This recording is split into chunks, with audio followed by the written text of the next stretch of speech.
Así que bienvenidos al estudio de esta semana titulado Vallejí y él vivió, que se encuentra en Génesis 47:28 al 50:26. Y damos comienzo con la bendición de la Torah que dice así: Baruch atah Adonai Eloheinu melech haolam asher bahar banu ha'amim venatan lanu et torato. Baruch atah Adonai noten haTorah. Amén. Bendito eres tú, oh Señor, Elohim nuestro, Rey del universo, que nos ha escogido entre todos los pueblos y nos dio su Torah. Bendito eres tú, oh Adonai, dador de la Torah. Amén. Y como les decía, la porción de esta noche, Vallejí, y él vivió, Génesis 47, verso 28 al capítulo 50, verso 26. Y esta porción contiene 85 versos, 1158 palabras y 4448 letras.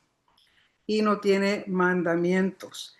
Estas porciones no han tenido mucho mandamiento, pero ya con el libro de Shemot, que estaremos empezando la próxima semana, comienzan casi todos los mandamientos.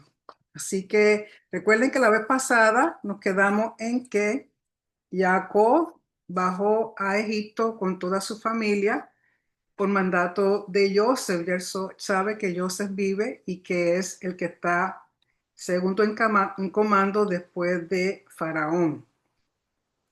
Y ha llegado el momento en que Jacob está por morir y hace unas cosas antes de eso. Así que vamos al capítulo 47, empezando en el verso 28, que dice: Jacob vivió, Vallejí, en la tierra de Egipto 17 años.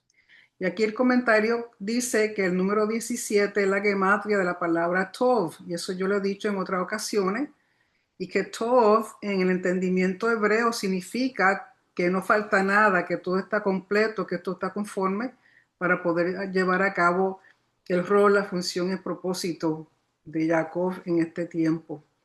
Dice: los días de Jacob, los años de su vida fueron 147 años. Se acercaron los días en que Israel falleciera, por lo que llamó a su hijo Joseph y le dijo: si me he congraciado contigo, por favor, pon tu mano debajo de mi muslo. Y recuerden que eso era una tradición, una costumbre en la cual cuando se hacía un juramento, eh, se hacía esto en que se ponía la mano debajo del muslo. Y recuerden que eso sucedió con Abraham y su siervo Eliezer, cuando le pidió que fuera a buscarle una esposa a Isaac. Dice: y trátame con benevolencia y lealtad. Por favor, no me sepultes en Egipto. Yaceré con mis padres y tú me llevarás de Egipto y me sepultarás en el sepulcro de ellos. Y él respondió: haré tal como me pides. O sea, el ser enterrado, sepultado conjuntamente con la familia era algo muy importante. Era parte de la costumbre y la tradición. Y recuerden que Abraham había comprado un lugar de sepultura para su esposa Sara. Él fue sepultado ahí. Y luego entonces cuando llega el momento de Jacob, él también quiere ir ahí, que va a ser en la cueva de Macpela. Dice: pero él dijo: júramelo. Y se lo juró. Entonces Israel se inclinó sobre la cabecera de la cama. Capítulo 48. Después de estos sucesos, alguien le dijo a Joseph: tu padre está enfermo. Él tomó consigo a sus dos hijos, Menashe y Efraín, y fue a ver a su padre. Cuando se le avisó a Jacob: mira, tu hijo Joseph viene hacia ti, y Israel se esforzó y se sentó sobre la cama. Entonces Jacob dijo a Joseph: El Shaddai se me presentó en Luz, en la tierra de Canaán, me bendijo y me dijo. Recuerden que el nombre Shaddai es el nombre con el cual Hashem se da a conocer a Abraham, a Isaac y a Jacob. Shaddai significa, una de las cosas que significa el nombre es el que todo lo suple, que no hace falta nada, que todo está conforme a la necesidad de cada individuo, y todo lo que ha sido suplido proviene de Hashem mismo. O sea, el que tiene en abundancia o sobreabundancia para dar.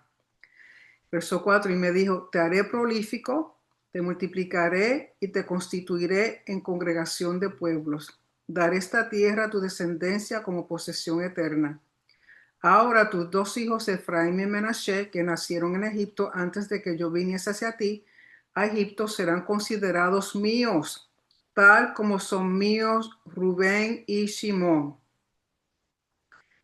Aquí el comentario dice, o sea que estos hijos de Joseph tendrán el mismo derecho en la participación de la tierra de Israel que Rubén, Simón y los otros hijos de Jacob. O sea que él lo está, al pronunciar esto, básicamente está adoptando a estos dos hijos de Joseph y los incluye en las herencias que van a recibir las demás tribus, como si fueran Rubén y Simón, que son de los primeros que nacieron. Verso 6, pero los hijos que tengas después de ellos serán tuyos, es decir, ellos heredarán a través de sus otros hermanos, o sea, a través de Efraín y Menashe. En cuanto a mí, cuando vine de Padán, se me murió Rachel en la tierra de Canaán por el camino, faltando todavía algún trecho para llegar a Efrat, y la enterré allí en el camino a Efrat, que es Betlehem o Belén. Israel vio a los hijos de Joseph y dijo, ¿quiénes son estos? Verso 9, son mis hijos, respondió Joseph a su padre, los que me ha dado Elohim por medio de este documento. Le dijo Jacob, tráemelos por favor, los bendeciré. Porque el comentario dice que para este tiempo ya Jacob tenía la vista ya casi completa en sentido de que no veía bien y y tenemos que pensar que estos jóvenes no son niños de 10, 8 años, son ya muchachos jóvenes, vamos a suponer unos 17, 18 años, o sea que no son niños porque a veces uno ve en las pinturas, ilustraciones, como si fueran niñitos pequeñitos, pero ya son muchachos jóvenes. Y le dice, tráemelos por favor, los bendeciré. Pero los ojos de Israel estaban enceguecidos por la vejez, ya no podía ver, no podía ver. Joseph se lo acercó y él los besó y los abrazó. Entonces dijo Israel a Joseph, ni pensaba ver tu rostro y resulta que Elohim también me hizo ver tu descendencia. Luego Joseph los sacó de entre las rodillas de Jacob y se postró con su rostro a tierra. Joseph tomó a los dos, a Efraín en su mano derecha, o sea, a la izquierda de Israel, y a Menashe en su izquierda, o sea, a la derecha de Israel, y se acercó a él. Entonces, Menashe queda a la derecha de Jacob, porque como es el mayor, y recuerden que la bendición, la costumbre es bendecir con la mano derecha, porque el lado derecho representa autoridad, representa poder, representa lo que es recto, lo que es justo. Verso 14, Israel extendió su mano derecha y la puso sobre la cabeza de Efraín, a pesar de que era el menor, y su izquierda sobre la cabeza de Menashe, que era el mayor. Cruzó adrede sus manos para colocar su derecha sobre la cabeza del menor, aunque debió haberla colocado sobre la cabeza de Menashe, pues Menashe era el mayor. Bendijo a Joseph diciendo, ¿por qué bendice a Joseph? Porque lo está bendiciendo a través de sus hijos.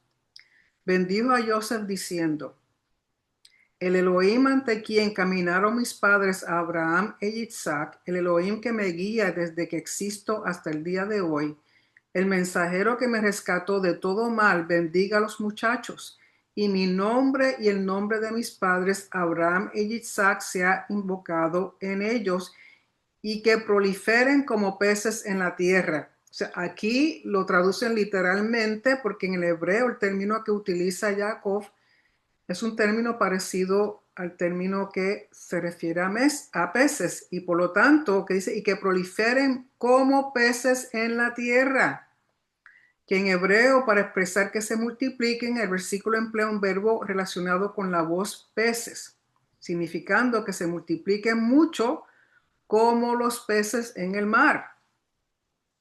Al ver Joseph que su padre ponía su mano derecha sobre la cabeza de Efraín, el menor, le pareció mal. Tomó entonces la mano de su padre para traspasarla de la cabeza de Efraín a la cabeza de Menashe. Dijo Joseph a su padre, así no, mi padre, puesto que este es el mayor, pon tu derecha sobre su cabeza. Pero su padre se rehusó diciendo, lo sé, hijo mío, lo sé. También él te vendrá en pueblo y también él será grande. Sin embargo, su hermano menor será más grande que él y la gloria de su descendencia colmará a las naciones. Y es interesante que Hashem hace cosas que usualmente no es lo lógico o esperado por nosotros, porque la bendición usualmente se le da al primogénito, cual también recibe una doble bendición. Y aquí Jacob bendice al más pequeño que Efraín. Pero si vemos, eso estaba ocurriendo de que empezamos a leer Bereshit. Hashem acepta con mayor agrado la ofrenda de Abel, que era menor que Caín. Acepta en el grupo de aquí de Menashe y de Efraín a Efraín. David. David era el más pequeño de todos sus hermanos. Fue escogido. O sea que lo que se espera aquí, Joseph, el más pequeño, cuando surge todo lo que surge, que termina en Egipto, es el más pequeño del resto de sus hermanos. O sea, es lo que yo siempre digo, lo que parece ilógico, póngale el sello que proviene de Hashem. Y dice, los bendijo en aquel día diciéndoles, en nombre de ustedes bendecirá Israel diciendo, haga Elohim que sea como Efraín y como Menashe. Que sabemos que esa es una bendición que se hace todos los Shabbat, los padres a sus hijos varones, y a las niñas se le dicen que sean como Sara, como Rebeca, como Lea y como Raquel. Deliberadamente mencionó a Efraín antes que a Menashe. Verso 21, dijo Israel a Joseph, estoy por morir, pero Elohim estará con ustedes y los hará volver a la tierra de sus padres. A ti te entregaré una parte de territorio más que a tus hermanos, Shechem, que tomé de mano del Emorita con mi espada y con mi arco. O sea que Shechem, recuerden que Shechem fue donde ocurrió lo de Dina, y también fue un lugar donde Jacob compró. Y eso es lo que él le da a Joseph. Pero recuerden que luego cuando se reparte la tierra se le da también a la tribu de Menashe y a la tribu de Efraín. O sea que Joseph recibe doble porción porque recibe lo de él, pero recibe también sus hijos, reciben herencia igual que las demás tribus. Y en Shechem, que hoy día se conoce como el pueblo de Nablus, está enterrado o se encuentra la sepultura de Joseph. Capítulo 49. Jacob llamó a sus hijos y dijo, reúnanse y les diré qué les sucederá al final de los días. Júntense y escuchen, hijos de Jacob, escuchen a su padre Israel. Y aunque aquí el comentario que está aquí dice que es una bendición hasta cierto punto profética, porque le está hablando de lo que va a ocurrir en los últimos días, en otros lugares dicen que no es profética, sino que él habla y bendice conforme a las características de cada uno de ellos. ¿Okay? Entonces dice, Rubén, tú eres mi primogénito, mi fuerza y el principio de mi vigor, superior en categoría y superior en poder. Pero por apresurado como las aguas no tomarás parte adicional, pues subiste a la cama de tu padre y entonces profanaste a Elohim, quien ascendía a mi lecho. O sea que él profanó ascendiéndose al lecho de Jacob y por eso él pierde la bendición del primogénito en términos de la doble porción. Y luego dice en el verso 5,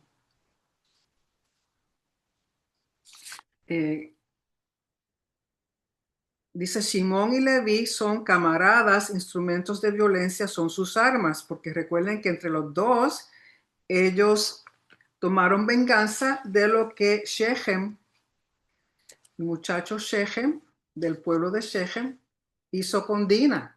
porque ella fue violada y eso fue una ofensa, una deshonra para todo el pueblo de Israel y sus hermanos se levantan a defenderla. Por eso él dice que son instrumentos de violencia con sus armas. Verso 6. En su maquinación no entre mi alma, ni te ligues, oh mi honor, con su congregación. Pues en su saña mataron hombres y en su capricho pretendieron mutilar un toro. Y aquí interesante que dan a entender que el toro es una forma de referirse a Joseph, porque cuando vemos en las demás bendiciones, Joseph es comparado con un toro o con un búfalo, y aquí pues dan a entender que Simón y Leví fueron de los que participaron en la venta o en el querer eliminar por completo a Joseph. Y dice verso 7, maldita sea su ira porque es fuerte y su furia porque es cruel. Los dividiré en Jacob y los esparciré en Israel.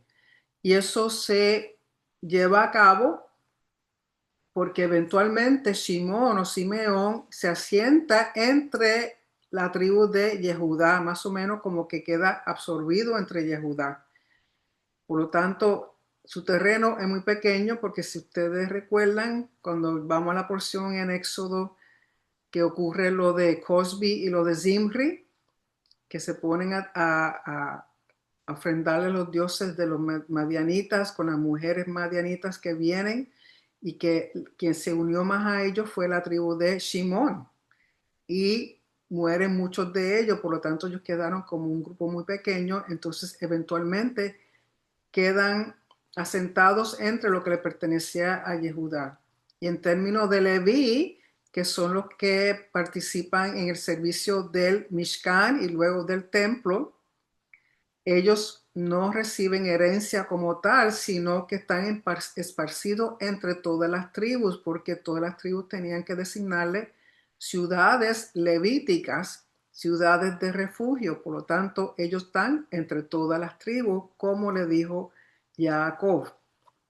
Verso 8. Yehudá, a ti te alabarán tus hermanos, tu mano estará sobre la nuca de tus enemigos. Ante ti se postrarán los hijos de tu padre, refiriéndose al rey David y su descendencia.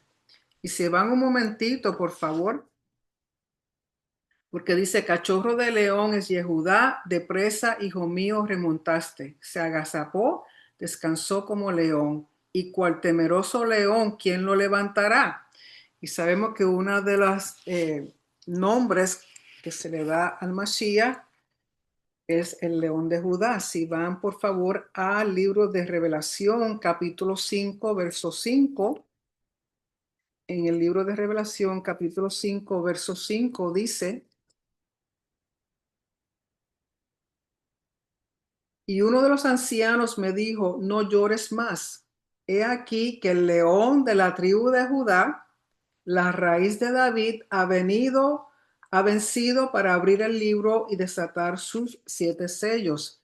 Y eso es una referencia a Mashiach, a Yeshua, el león de Judá, porque el león se asocia con la tribu de Judá. También sabemos que dice aquí un comentario respecto a Yehudá, que la transferencia legal de Yehudá es lo que está haciendo Jacob, porque es a Yehudá el que recibe el administrar a todas las tribus, mientras que Joseph recibe una doble porción de la herencia con Efraín y Menashe. Pero Yehudá el que va a administrar a todas las herencias, o sea, todos sus hermanos, porque de Yehudá proviene el rey. Y de Yehudá, de parte de David, descendiente de David, viene el Mashiach. Verso 10. No se apartará de Yehudá el cetro. Recuerden que el cetro tiene que ver con reino. Y la imagen de león era común en el antiguo Medio Oriente porque era visto como símbolo del rey, de realeza. Era un símbolo de ferocidad, de crueldad, de poder, pero con Yehudá representa un poder tranquilo, en reposo, un poder con el cual no se debe jugar y a la misma vez incluye no tan solo la imagen de león, sino al cachorro y a la leona. Por eso dice, no se apartará de Yehudá el cetro, ni la vara de legislador de entre sus descendientes hasta que venga Shiloh. Y Shiloh también se entiende que es un término para describir al Mashiach. Y aquí el comentario dice que Shiloh alude al Mashiach. En hebreo la expresión venga Shiloh equivale a Mashiach en términos de la gematria, que son 358. Por lo tanto, Shiloh está asociado con Mashiach, y de él será la congregación de naciones. Ata al vid su burro y al sarmiento la cría de su burra, lava en vino su ropa y en sangre de uvas su manto. Y podemos relacionar eso si van un momentito al libro de Zacarías, capítulo 9, verso 9. Zacarías 9:9 dice, un segundito en que lo encuentro.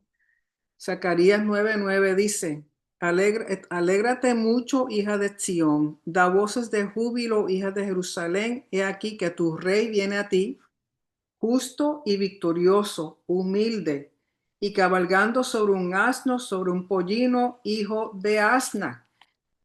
Y con eso mismo vaya por favor a Mateo 21, verso 1 al 7. Mateo 21, verso 1 al 7 dice, cuando se acercaron a Jerusalén y vinieron a Betfagé, al monte de los olivos, Yeshua envió 2 discípulos diciéndoles, id a la aldea que está enfrente de vosotros y luego hallaréis un asna atada y un pollino con ella, desatarlos y traérmelos. Y si alguien os dice algo, decid, el Señor los necesita y luego los enviará. Todo esto aconteció para que se cumpliese lo dicho por medio del profeta Zacarías, cuando dijo, decir a la hija de Sión, he aquí que tu rey viene a ti, apacible y sentado sobre un asna, sobre un pollino, hijo de animal de yugo. Y los discípulos fueron e hicieron tal como Yeshua les mandó, y trajeron el asna y el pollino, y pusieron sobre ellos sus mantos, y él se sentó encima. O sea que esa profecía de Zacarías 9:9 la vemos cumplida en Yeshua, que es lo que describe Mateo en el capítulo 21, verso 1 al 7. Y luego cuando habla de que lava en vino su ropa y en sangre de uva su manto, si vamos de nuevo al libro de Revelación, en el capítulo 19, verso 13, Revelación 19:13 dice,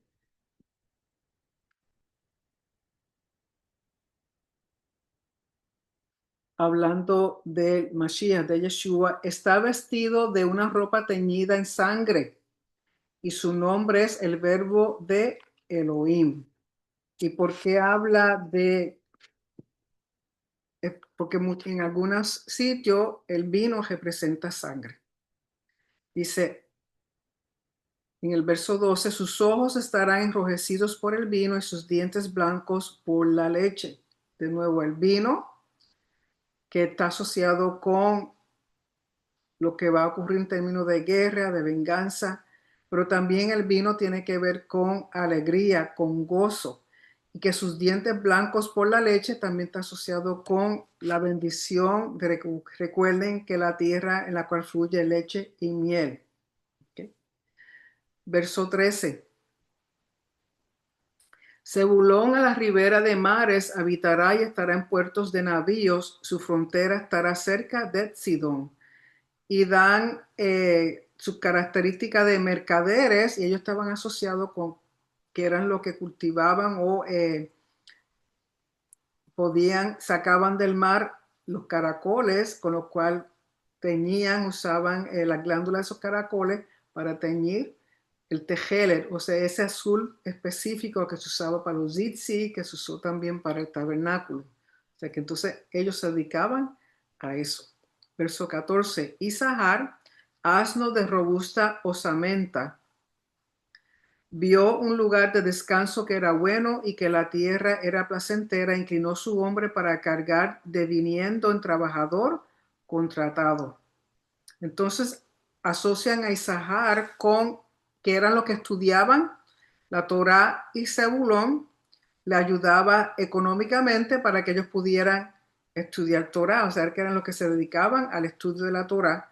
Y no tan solo eso, también de la tribu de Isahar, muchos de ellos fueron eh, jueces durante el tiempo del Sanedrín. Y dice aquí el comentario, y por eso inclinó su hombro para cargar el yugo de la Torá respecto a Isahar, porque solo a través de la Torá, solo a través de un marco de valores que trasciende de la esfera humana, puede un ser humano hallar la llave para el genuino sentido de su existencia.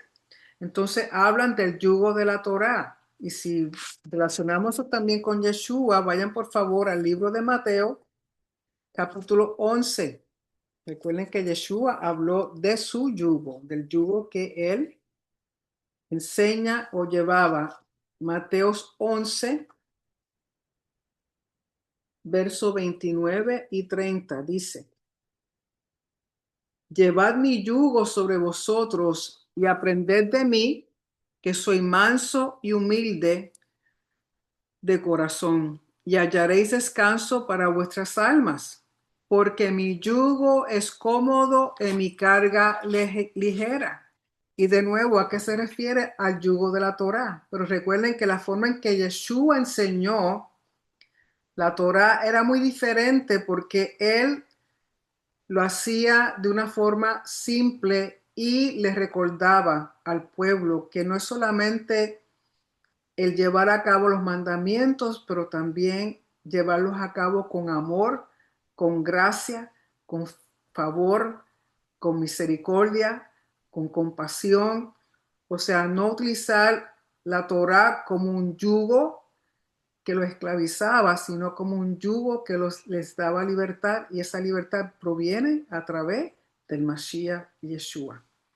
Como dije, muchos de ellos fueron jueces de Sanedrín y dicen que eran muy diestros en calcular los tiempos, los calendarios.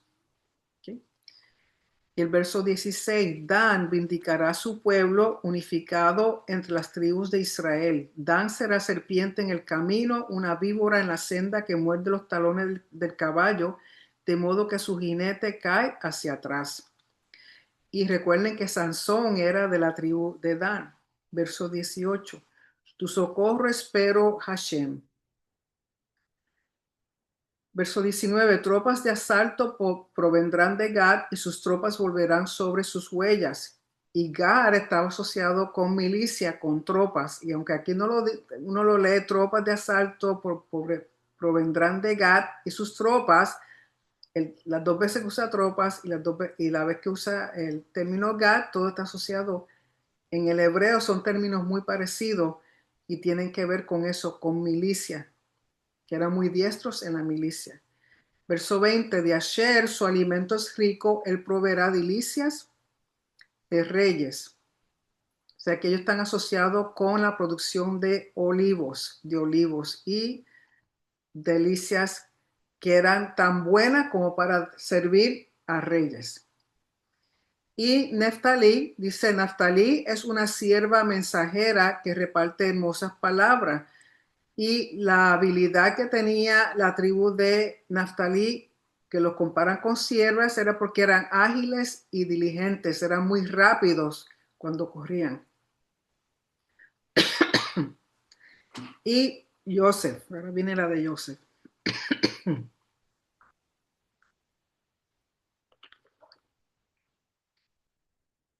Y dice,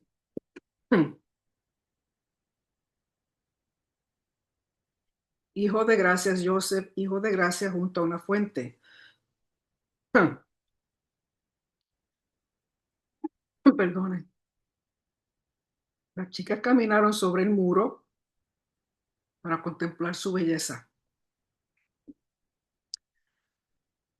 Aunque lo amargaron y se hicieron sus adversarios, y los diestros arqueros lo odiaron. Su arco estaba firme y sus brazos fueron cubiertos con oro por manos del Todopoderoso Elohim de Jacob. De allí el pastor, proveedor de la piedra de Israel. Es del él, de tu padre, que te ayudará, de Shaddai, que te bendecirá con las bendiciones de los cielos de arriba, bendiciones del abismo que yace abajo, y bendiciones de los pechos y de la matriz, que da a entender que no hay personas estériles en su tribu.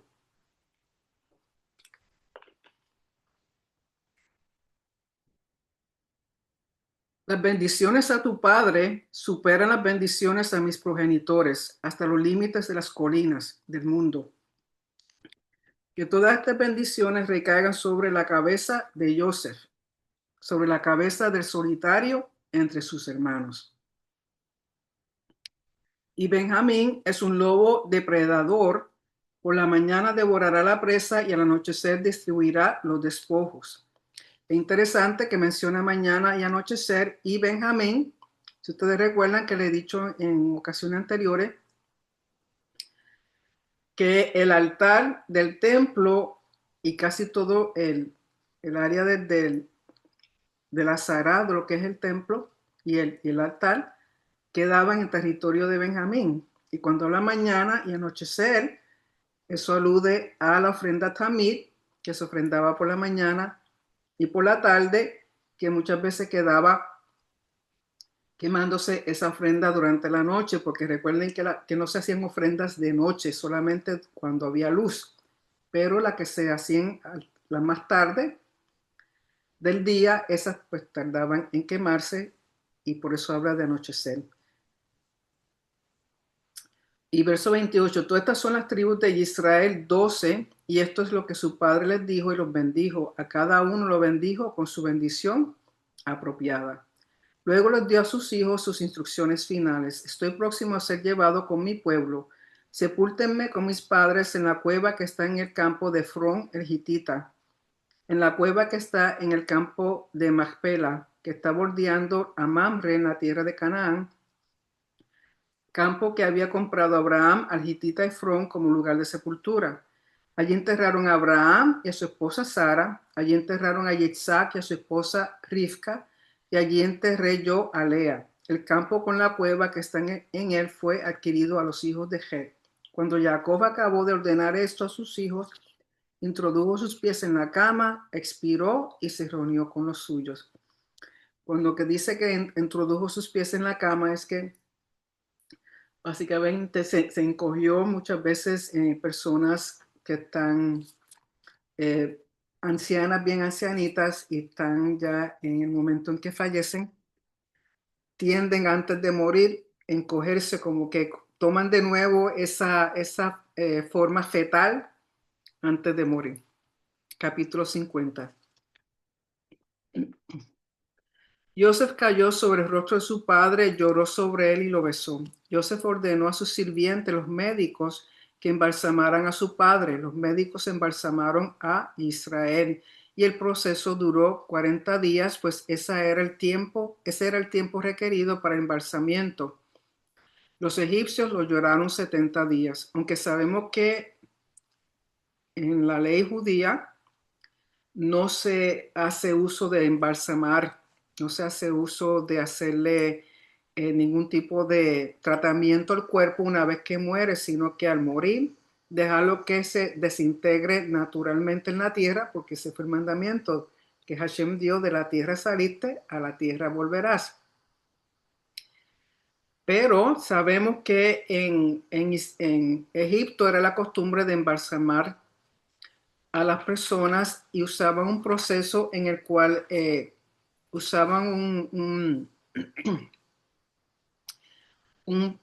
tipo de deshidratante que se llamaba natrón y el cuerpo lo bañaban en eso y eso resecaba al cuerpo, lo deshidrataba, le sacaban los órganos y esos órganos también, o sea, las vísceras, órganos eran sacados, también puestos en esa solución para deshidratarlo, y una vez estaban deshidratados las vísceras, los órganos eran puestos en un envases aparte y luego eso era puesto en el cuerpo, porque yo entendía que tenían que preservar el cuerpo para que pudiera ser rehabitado por el espíritu en el más allá. Y muchos de los médicos, lo que él llama médico, eran sacerdotes mortuorios que se dedicaban a esto. Y este proceso de deshidratarlo tardaba como unos 40 días. Después que hacían esa deshidratación, lavaban el cuerpo, dice aquí, en vino especiado, se le untaba aceites y resinas, se envolvía en lino el cuerpo con amuletos protectores y finalmente se vertía una resina líquida sobre el cuerpo para conservarlo. Pero sabemos que cuando Joseph pide esto no es porque sea asociado con las creencias de Egipto, sino porque recuerden que él pide ser llevado a Canaán y ser sepultado allá. Y recuerden que ellos no vivían en la esquina, o sea, Canaán no quedaba en la esquina, tenían que pasar y ser transportado ese cuerpo, iba a tomar, puede ser días o semanas. En algún sitio leí que decía 7 días, para mí que era mucho más que eso, como quiera que sea. Recuerden el clima de Egipto, tienen que pasar por un sitio árido, desierto, el calor y un cuerpo muerto que si no hubiera estado embalsamado, el calor, la humedad, el desierto iba a hacer que ese cuerpo se descompusiera bien rápido y es bien difícil uno cargar a un difunto en ese estado. Primero que nada, es difícil de manejarlo porque empieza la piel a caerse y una serie de cosas que no quiero seguir explicando. Y eso lo sé porque como patóloga tuve que tener algunos casos similares. Pero lo embalsamaron ¿para qué? Para poder llevarlo y que ese cuerpo llegara a Canaán. Y dice, el proceso duró 40 días, porque como dije, había que tenerlo bien deshidratado para prepararlo. Pues ese era el tiempo requerido para el embalsamiento. Los egipcios lo lloraron 70 días. Recuerden que 70 días porque 40 de preparación y 30 en sí de duelo, un mes. Una vez transcurrido el periodo de llanto por él, Joseph se dirigió a la corte de Faraón diciendo, si me he ganado el aprecio de ustedes, por favor díganle a Faraón así. Mi padre me hizo jurar y declaró, mira, yo me muero, entiérrame en la sepultura que cavé para mí en la tierra de Canaán. Y ahora, por favor, ascenderé a la tierra de Israel, sepultaré a mi padre y volveré. Y Faraón respondió, asciende y sepulta a tu padre tal como te hizo jurar. En efecto, Joseph ascendió a Israel para enterrar a su padre y con él fueron todos los esclavos de Faraón, los ancianos de su casa y todos los ancianos de la tierra de Egipto, toda la casa de Joseph con sus hermanos y la casa de su padre. Solamente a sus niños, su ganado menor y su ganado vacuno dejaron en Goshen. También llevó consigo carruajes y jinetes. El cortejo era sumamente imponente. Cuando llegaron a la era de Atad, que está sobre la otra margen del Jordán, pronunciaron un discurso fúnebre extenso y muy grave. Joseph ordenó 7 días de duelo por su padre. Cuando los cananitas habitantes de la tierra vieron el duelo en la era de Atad, dijeron, este es un duelo muy doloroso para los egipcios, por eso fue llamada Abel Mitzraim, que significa duelo de Egipto, que está sobre la otra orilla del Jordán. Sus hijos hicieron con él exactamente como les había ordenado. Sus hijos lo llevaron a la tierra de Canaán y lo sepultaron en la cueva del campo de Macpela, campo que Abraham adquirió como posesión de sepultura a Frón el Hitita, bordeando a Mamre. Después de haber sepultado a su padre, Joseph volvió a Egipto, él, sus hermanos y todos los que fueron con él en entierro de su padre. ¿Se recuerden por qué tanta gente? Porque por la posición de Joseph, pues, y todo lo que Joseph había hecho por ello, o sea, una forma de honrar al mismo Joseph al honrar a su padre. y todos en caravana fueron, porque de nuevo, como les dije, es muy difícil viajar esa distancia solo y eso lleva protección de parte de los que fueron con él. Y Joseph, siendo la persona importante que era, requería de ese tipo de seguridad y de cuidado para con él, sus hermanos y los que fueron a sepultar a Jacob. Y como les dije, el embalsamiento no es parte de la tradición judía, sino que tan pronto una persona fallece, si hay un rito de bañarlos, de vestirlos y de sepultarlos un ataúd bien sencillo, usualmente de madera de pino, o muchas veces ni siquiera usan ataúd, sino que lo envuelven en lino y lo entierran en tierra o a veces los ponen en cuevas. O sea, todavía tienen la costumbre de ponerlos en cuevas. Usualmente tardan en los 24 horas hacer eso, o sea que no están mucho tiempo con ellos, sino que tan pronto muere, dentro de 24 horas, esa persona vuelve a la tierra.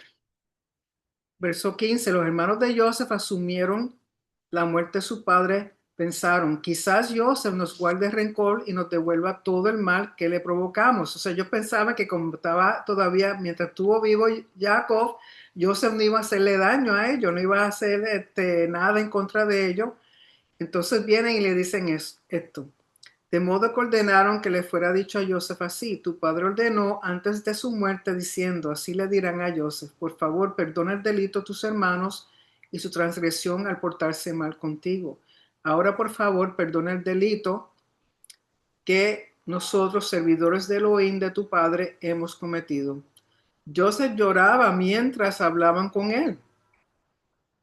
Sus hermanos también fueron y se postraron ante él diciendo, acá estamos como sirvientes tuyos. Pero Joseph les dijo, no teman.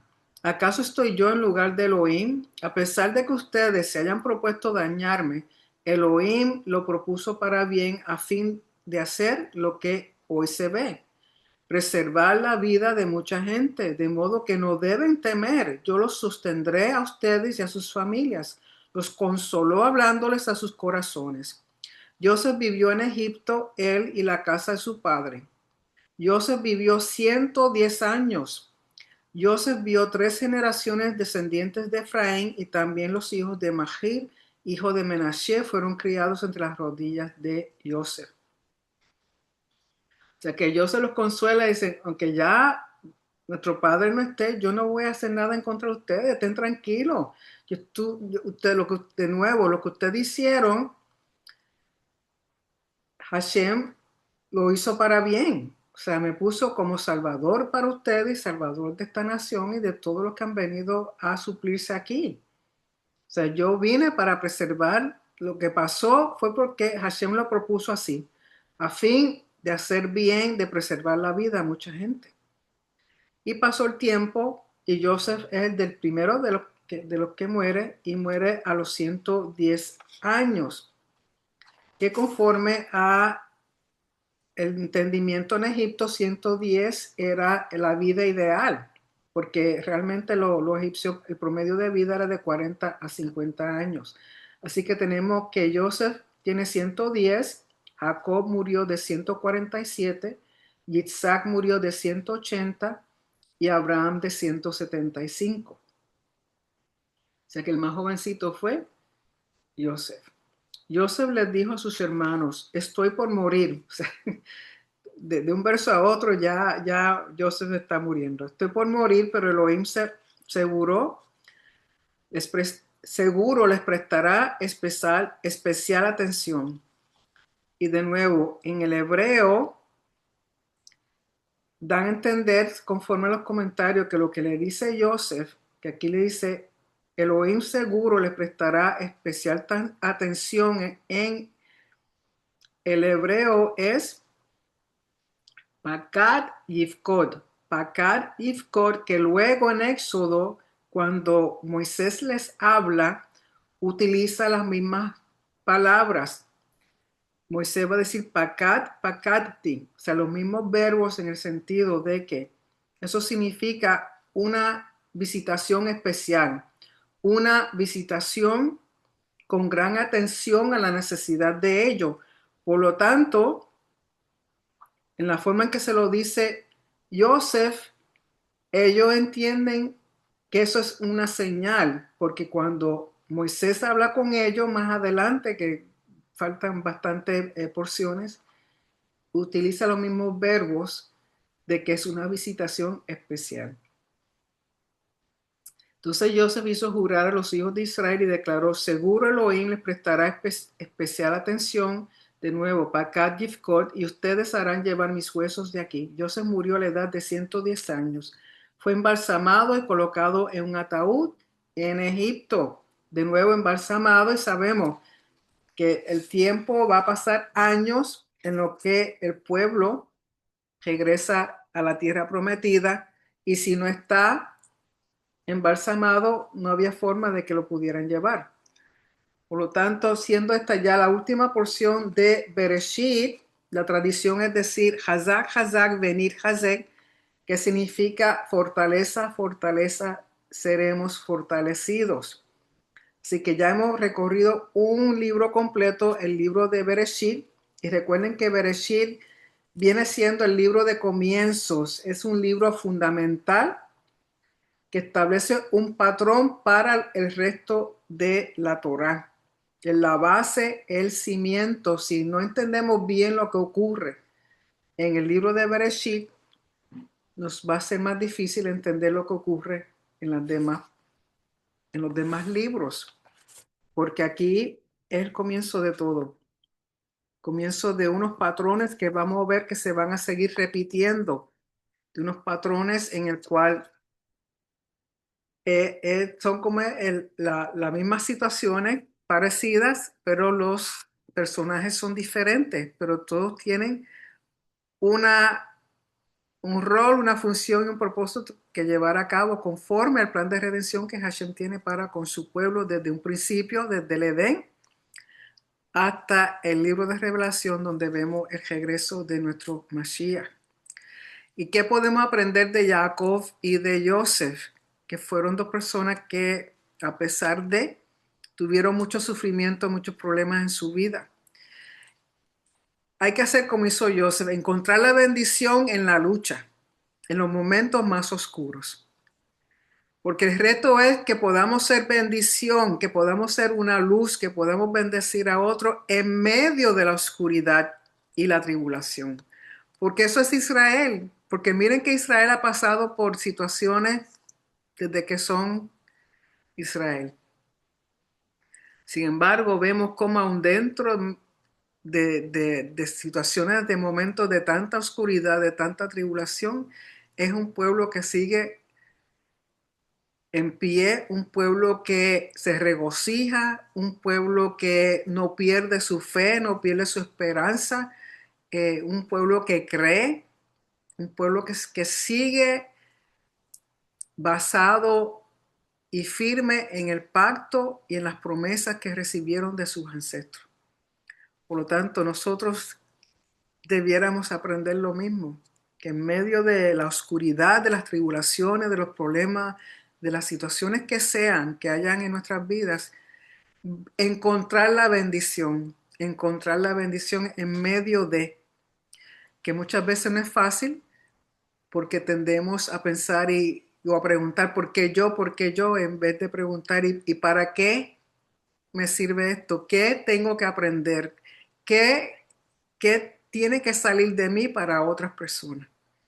Así que espero que hayan disfrutado el libro de Bereshit, que hayan disfrutado lo que hemos hablado, recordando siempre que las porciones realmente son un reflejo de nuestras propias vidas. Tenemos que encontrarnos en las porciones, traerlas a nuestro tiempo y ver que muchas cosas siguen el mismo patrón, que las cosas no han cambiado, y no han cambiado en el sentido de que tenemos el mismo Elohim, el mismo soberano rey, el cual no cambia, es el mismo ayer, hoy y mañana, que realmente es la definición de verdad. Lo que es verdad es lo mismo ayer, hoy y mañana, no cambia. Y eso es nuestro rey, ese es nuestro redentor, aquel que se mantiene fiel y leal al pacto, y eso es lo que nosotros tenemos que aprender a través de estos personajes que son tan humanos como nosotros, de que hacían cosas bien, hacían cosas mal, obedecían, no obedecían, se caían, se levantaban y seguían. ¿Por qué? Porque el que siempre se mantiene fiel y leal es Hashem. Y a ese es que nosotros debemos continuar creyendo y sirviendo, sabiendo que todo tiene un propósito y todo tiene un porqué conforme a los planes que Él tiene para cada uno de nosotros. ¿Okay? Así que con eso los dejo con respecto a esta porción y finalizamos el libro de Bereshit.